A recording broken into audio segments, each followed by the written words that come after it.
Bonjour les amis du multi, bienvenue dans cette 4e et ultime édition du JT du Salon international du multicoque. Je suis Quentin Mayra pour le magazine Skippers et nous sommes à bord du tout dernier Katana Ocean Class. Les conditions pour la pratique du kite et du windsurf n'ont jamais été aussi bonnes à la Grande Motte. Allez, il est temps d'embarquer. Au programme de cette 4e édition, l'actu du jour, soirée exposant, les festivaliers noient leur chagrin avant leur départ de la Grande Motte. À quai, Emmanuel Vandette nous dévoile en première mondiale les subtilités du Windelo 54 Yachting. Rubrique On se mouille, Sébastien Aubord teste le matériel de sécurité de AKCH Diffusion. On a rencontré Alexis Deboucot de Balance Catamaran. Moteur, action, Nicolas Mamzer part à la pêche au gros sur le C440 Powerfish. Et pour finir, notre invité du jour, Benjamin Monnier, directeur commercial pour Katana Catamaran. Bonjour Benjamin. Bonjour, comment vas-tu? Très bien, très bien.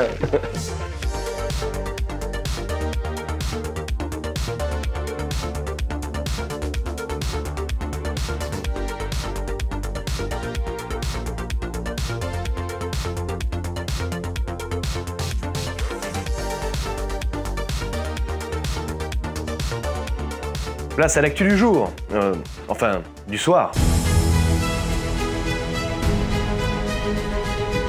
Pour pallier à la sombre perspective de voir fermer les portes du salon, les festivaliers ont pris pour habitude de se rassembler le samedi soir venu pour une ultime séance de thérapie collective. Pour les accompagner sur cette voie difficile, les généreux organisateurs du salon et leurs partenaires HL Marine et Champagne Pommery, Patton et votre fidèle magazine Skippers ont uni leurs forces pour proposer à ces derniers un florilège de liquide réconfortant. Christopher est en duplex. Christopher, comment se déroule la soirée? Ouais, écoute Quentin, la soirée est encore un peu sur la réserve, je trouve. On sent néanmoins un léger laisser-aller.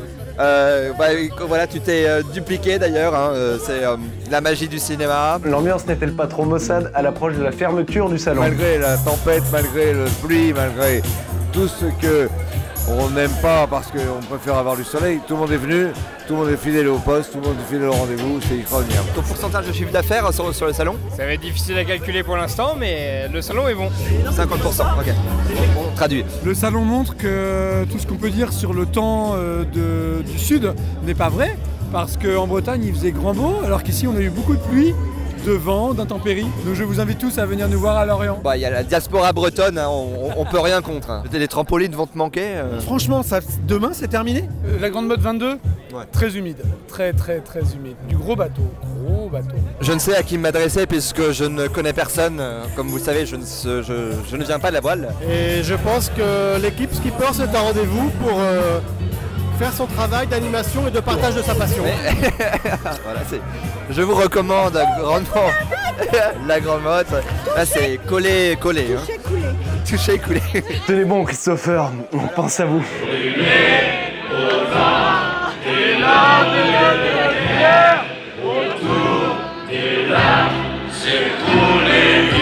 Rubrique à quai. Le chantier Windelo Catamaran, basé à Canet-en-Roussillon, vient de mettre à l'eau son premier Windelo 54 pieds Yachting. Et c'est Emmanuel Vandette de Multicoque Mag qui nous propose un tour du propriétaire. Emmanuel, tu subis les affronts de la météo à ce qui paraît. Bonjour Quentin, là c'était très compliqué ce matin. Le salon, là il y a beaucoup de vent, on a vraiment un temps épouvantable. Bon, et encore, on est au port parce que dehors il y a quasi 3 mètres de creux et 30-35 nœuds de vent. Et donc derrière moi, le Windelo 54 Yachting. Donc c'est le deuxième modèle du chantier Windelo Catamaran. C'est un chantier qui est tout jeune, il a lancé son premier bateau il y a tout juste un an et il est très impliqué dans la construction éco-responsable. C'est un chantier qui était basé à Canet-en-Roussillon. On va découvrir ce bateau qui est vraiment très étonnant, qui ressemble à aucun autre. Donc deuxième modèle du chantier, le 54 Yachting, on y va. Et d'ailleurs Emmanuel, c'est une bonne journée pour nous montrer l'intérieur de son cockpit protégé. Hein. Bon, tu vois là Quentin, je suis obligé d'enlever mes lunettes parce qu'elles sont pleines de flotte, mais n'empêche, regarde ici, là je suis au sec. Et ça c'est quand même un truc incroyable sur ce bateau, c'est que tu peux faire non seulement barrer, bon là ok je fais semblant, on est au port, mais je peux manœuvrer. Là toutes les manœuvres sont à portée de main. Tout est là, tout l'équipage est derrière moi. Là, on pourrait partir, on serait absolument au sec. Et qu'est-ce que donne au juste la cabine arrière? En même temps, Quentin, on a un bateau qui est bourré de monde. Là, c'est pas facile avec la météo, on fait comme on peut. Alors voilà, là voilà la cabine confortable. Alors celle-là, elle a quelque chose d'assez incroyable. C'est ce hublot. Elle a un hublot qui est moulé en L. Et ça, c'est quand même assez rare d'avoir ça. À ma connaissance, je connais pas de catamaran qui a ça. Et ce bateau a d'ailleurs une dimension écologique. Oui, Quentin, en fait le bateau, il est construit à base de fibres de basalte et il utilise aussi de la résine éco-sourcée de façon à réduire l'empreinte carbone à la construction. Et après, il y a bien sûr toute la partie usage et pour la partie usage, il utilise donc des moteurs électriques. On a des panneaux solaires qui sont capables de recharger. On a un parc batterie très conséquent et très moderne de façon à garder longtemps et beaucoup d'énergie. Et des moteurs électriques, donc un dans chaque coque. On va découvrir maintenant la coque tribord. Oh, mais salut toi, mais t'es toute mignonne. On sait que tu as besoin de câlin, Emmanuel. On t'a d'ailleurs vu partir avec une fille sur ton vélo l'autre soir. Quentin, ça suffit maintenant. Flash, micro, ponton. Jesper Røngaard, fondateur de Navigare, nous parle de son entreprise qui vient de fêter ses 20 ans.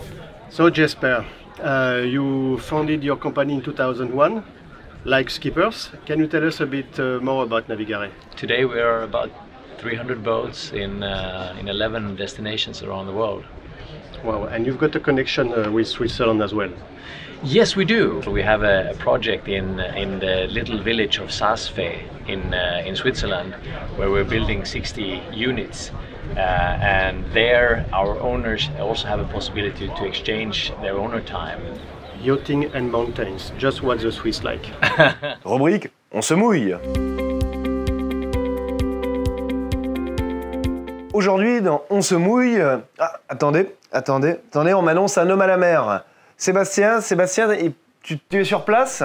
Oui, Quentin, effectivement, quelqu'un est en train de se noyer, mais heureusement, Accastillage Diffusion de Calais-en-Roussillon m'a prêté ça, une banane. Il paraît que c'est trop bien pour sauver les gens. En plus, avec cette banane, tu peux élitreiller quelqu'un si la personne se met autour de son corps. Merci pour la présentation, mais il serait peut-être temps de l'utiliser, hein. Il est en train de se noyer. Ouais, Quentin, je me dépêche.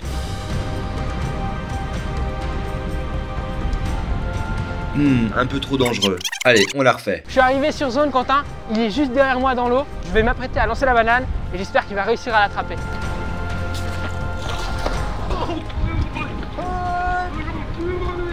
Voilà, Quentin, il a réussi à attraper la banane. Je m'apprête à le remonter. Laisse-moi. Je veux tourner à la piscine. Et voilà comment ramener un homme à la mer en toute simplicité. Le truc cool avec ça, c'est que ça peut faire aussi boa en soirée tendance. Tiens, je me casse pour une brasse. Bon bah, faut croire que notre noyé aime bien ça. Il aime nager dans la merde. Merci Sébastien, tu as bien réagi. Rubrique, on a rencontré.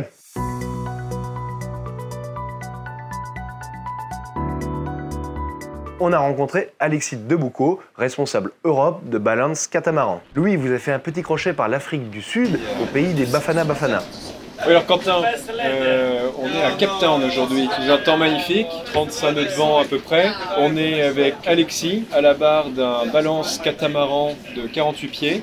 Alexis s'occupe de la commercialisation de cette marque sud-africaine en Europe. Alors Alexis, expliquez-nous un petit peu le concept de cette marque. Alors le 48 est notre deuxième modèle. On a fait un 52 précédemment. C'est un bateau qui a vocation plutôt grand voyage performant, 3 heures rapides, à dérive, bateau construit plutôt léger avec beaucoup de carbone dans les cloisons. Construction vinyle-ester. Et d'ailleurs, Louis, c'est Balance Catamaran qui est à l'origine du système de barre basculante.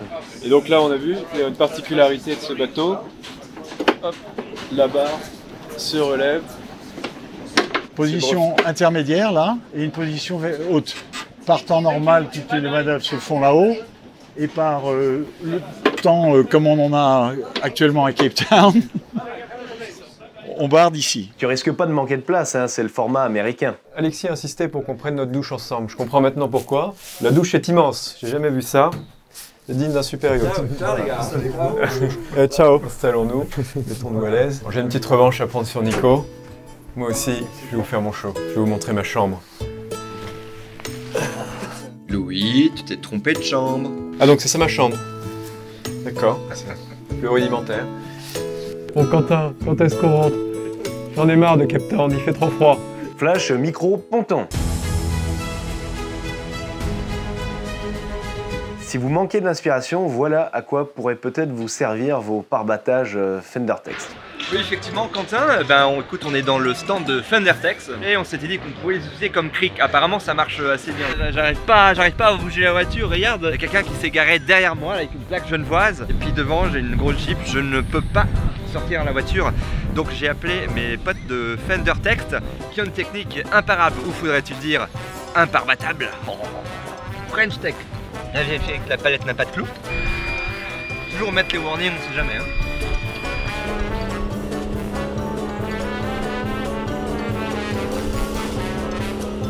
Il y a toujours un homme barbu qui nous dit ce qu'il ne faut pas faire sur un salon. Multitâche, multifonction, bravo Thundertex. Là on met bien son Clio à droite. Voilà, parce qu'on va mettre la voiture ainsi. Je vais atterrir, hein.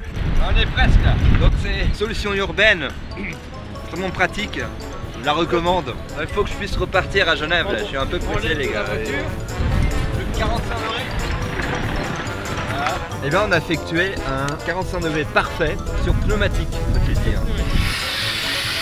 Je peux repartir comme si de rien n'était. Bon Christopher, file-moi les clés de ma bagnole s'il te plaît. Allez, fini de jouer, tu sors.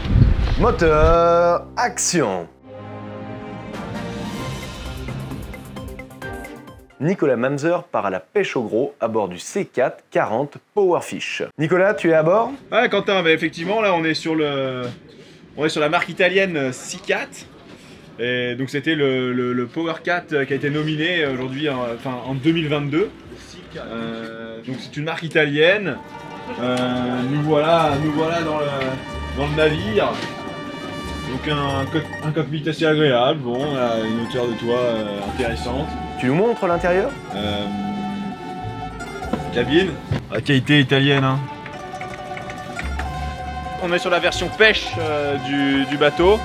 Donc voilà, on a le roof. Le bateau existe également en version yachting avec un roof et des plages pour bronzer. Voilà l'intérêt du bateau, c'est qu'on a la place devant là, pour bronzer. Une belle silhouette. Hein. Voilà, l'accessibilité, nickel. Tac, tac, tac. Et sinon, ça mord? On peut voir les poissons de là-haut. De loin, on les voit, les poissons. Les requins, les thons, les baleines. On est sûr de manger. Je peux descendre par l'autre côté aussi. Et Nicolas, tu le sens l'interview en anglais? This boat was the. Donc on est sur le C4. 3 features of the boat. We have a 2 power boat. This is the fishing version. It's a very fast boat with a low consumption and very good to use.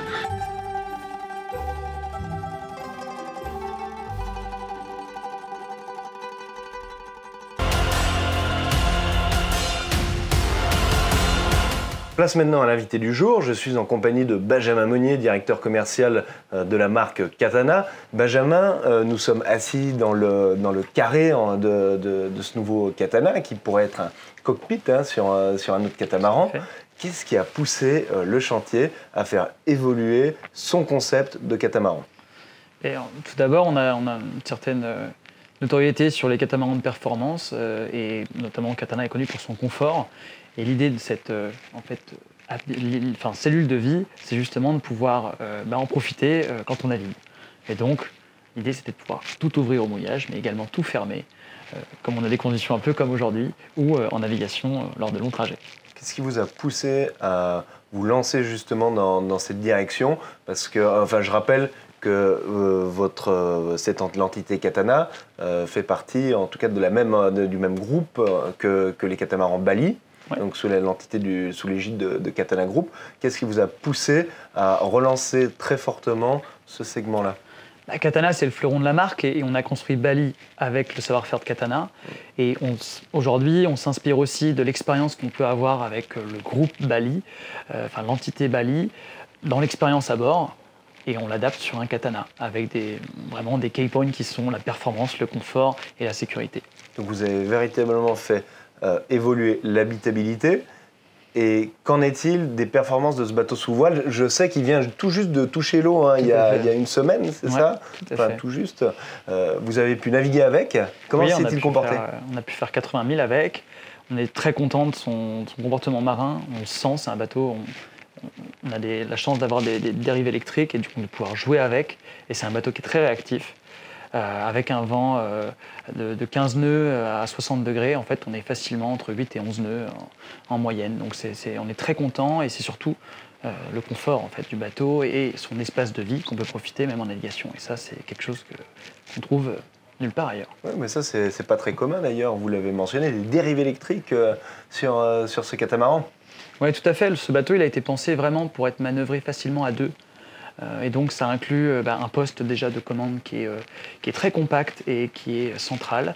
Et puis ça passe par des dérives aussi qui sont électriques et qui sont facilement manœuvrables. Et on peut vraiment jouer, on a un bateau qui est performant et qui est joueur. Et tout cela semble en tout cas faire sens. Merci beaucoup Benjamin de nous avoir accueillis à bord de ce bateau. Et merci à vous tous de nous avoir suivis tout au long de ces JT du Salon international du multicoque. Et aussi et surtout un grand merci à mes deux acolytes qui se situent juste là derrière ces caméras, Christopher et Sébastien, qui n'ont pas compté ni leur nuit blanche, ni les heures passées derrière la caméra. Donc je vous dis à l'année prochaine au Salon international du multicoque. Allez, ciao!